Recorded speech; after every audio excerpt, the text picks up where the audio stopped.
मैं Naresh Bhavsar Udaipur BTP news channel से आया हूँ। यहाँ आज हम मंदसौर डलोजा आए हैं, जहाँ पर महाराज विजय मुनि जी और चंद्रेश मुनि जी यहाँ पर विराजे हुए हैं। हम उनसे जानकारी लेंगे। आज हिंदुस्तान में जो राम मंदिर निर्माण हुआ है, प्राण प्रतिष्ठा हुई है, उसके बारे में उनसे जानकारी। जैन समाज और ये सभी मिलकर के इन्होंने एक मुहिम के तहत इसको बनवाने और आगे बढ़ाने के लिए जो प्रयास किए, उसके बारे में इनसे जानकारी है। पहले चंद्रेश मुनि जी से बात करता हूँ।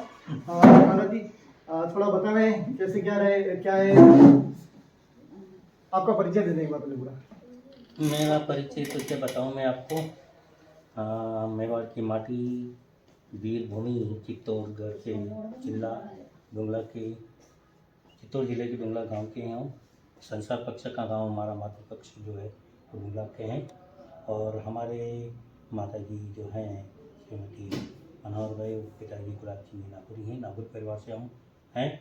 और जो अभी नरेश भैया ने जो बात करी है, उस बात को लेकर के हमारी एक मनोभावना है कि जिस तरह की वर्तमान काल में जो सनातन धर्म और जैन धर्म की संयुक्त विचारों से भाव विभोर होकर के हम एक भावना व्यक्त करते हैं कि जो मर्यादा पुरुषोत्तम राम जो है 500 वर्षों की तप आराधना के बाद या 500 वर्षों के साधना के बाद हमारे कई ऋषि मुनिराज और संत सतियों ने इस मर्यादा पुरुषोत्तम राम के बारे में कई प्रकार की जानकारी दी है। और उसके साथ हमारे इस मर्यादा पुरुषोत्तम राम श्रद्धा के केंद्र हैं। और हमारे जैन धर्म के अंदर भी मर्यादा पुरुषोत्तम राम का बहुत बड़ा महत्व है। और हमारे जैन धर्म के अंदर भी जैन रामायण का भी निर्माण कई साधु संतों ने किया है। और इसके साथ इस रामायण ये संस्कार, सभ्यता और संस्कृति का प्रतीक है।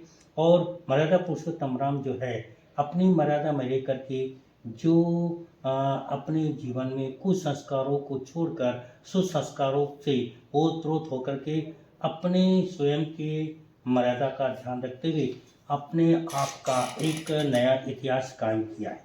महाराज जी, मैं पूछना चाह रहा हूँ, जो कुछ लोग जैन समाज में भी, हिंदू समाज में भी है, जो इसका पुरजोर विरोध भी करा है और कई बातों में इन्होंने इसको नेगलेक्ट भी करा, उसके बारे में क्या कहना चाहेंगे? उनको उनको उनको कैसे इसमें होना चाहिए अपने साथ में?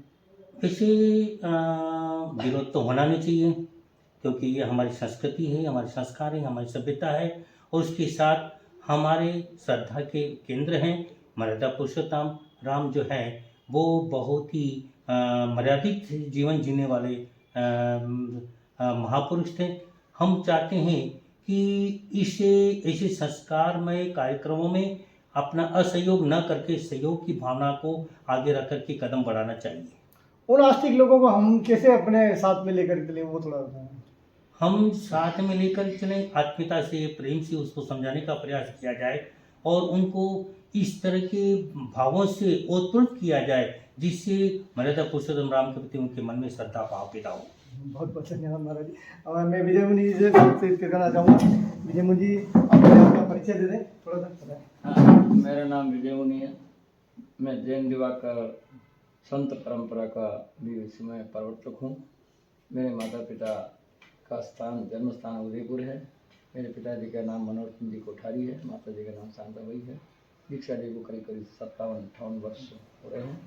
और अभी इस समय श्रमण संघ के अंदर हमारे आचार्य श्री शिव मुनि जी महाराज के नेतृत्व में मैं प्रवर्तक के रूप में हूँ। और अभी यहाँ दलोदा में अभी कुछ दिनों के लिए विश्राम। अभी 25 तारीख आपका जन्मदिन भी आने वाला है। हाँ, ऐसे जन्मदिन मेरा 72वां जन्मदिन आ रहा है। और इसी समय गुरुदेव रमेश मुनि जी महाराज का जो समाधि स्थल बना है, इसका ओपनिंग भी है। और कई महापुरुषों की जन्म जयंती, दीक्षा जयंती भी यहाँ पर मनाई जानी है। इसी बीच आपका यहाँ आगमन हुआ तो बड़ी प्रसन्नता की बात है।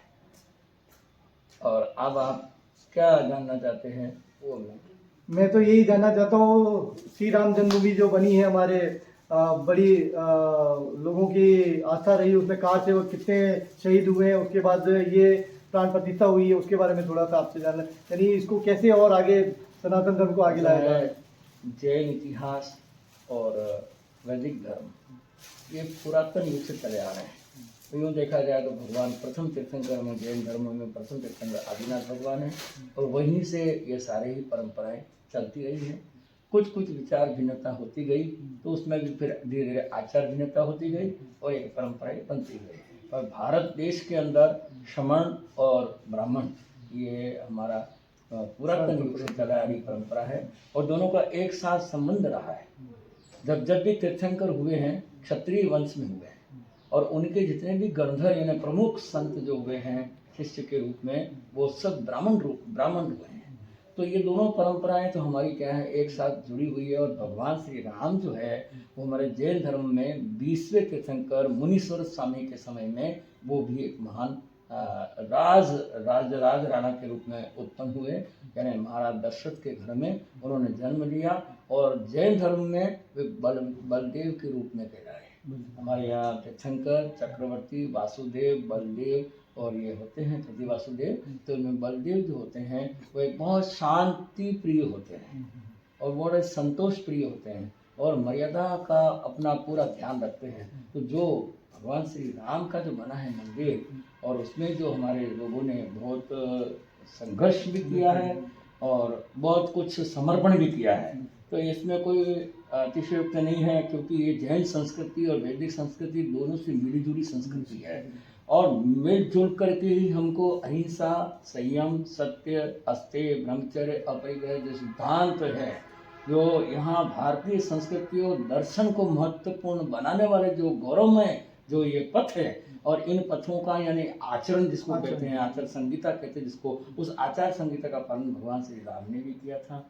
जैन धर्म दर्शन के अंदर मर्यादा पुरुषोत्तम राम का बहुत आदर्श जीवन रहा है। ठीक है, कुछ कुछ विचार भिन्नता रहती है, लेखक अपने अपने दृष्टिकोण से विचार देता है, लेकिन भगवान श्री राम का जीवन बहुत आदर्श रहा है और महत्वपूर्ण रहा है। हमारे गुरुदेव जैन दिवाकर चौथमल जी महाराज ने भी आदर्श रामायण करके पूरे श्री राम जी का जीवन चरित्र जो है अंकित किया। तो ये जो बना है ये बहुत ही महत्वपूर्ण है, ऐतिहासिक है और इस भारत देश के लिए एक गौरव का प्रतीक है। बहुत बहुत धन्यवाद साहब। आज हम महाराज जी से कुछ नई जानकारियाँ मिली जैन समाज और हिंदू धर्म के बारे में। यही है कि पूरी संभावना वसुधैव कुटुंबकम, पूरा हिंदुस्तान और पूरा वर्ल्ड एक साथ मिलकर के इस राम जन्मभूमि की, अभी दुबई में भी एक मंदिर निर्माण हुआ, जिसमें भी कल की बात है जब नरेंद्र मोदी जी वहाँ पर उद्घाटन के लिए पहुँचे हैं, और श्री राम जन्मभूमि आज दुबई में भी बना है। सबसे बड़ी बात ये है हमारे लिए। बहुत बहुत धन्यवाद।